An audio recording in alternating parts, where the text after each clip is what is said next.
I don't know if anyone's ever sussed this, right? But I've just figured it out, so I figured I'd share it with anyone who cares.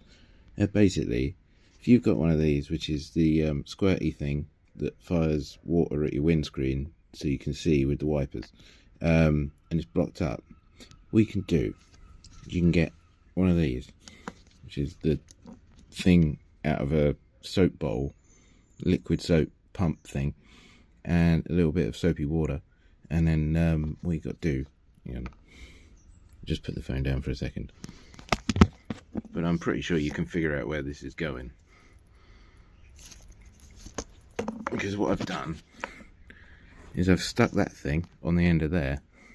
Now I'm going to stick it in the water there. And we should see, just keep an eye on the tube, any rubbish that is in there getting pumped out of it backwards.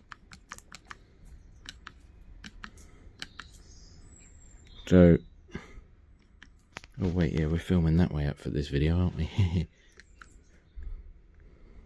This is really awkward to do. But, anyway, that's the trick. And I've just done it to unclog one. And I'm pretty sure this one's unclogged.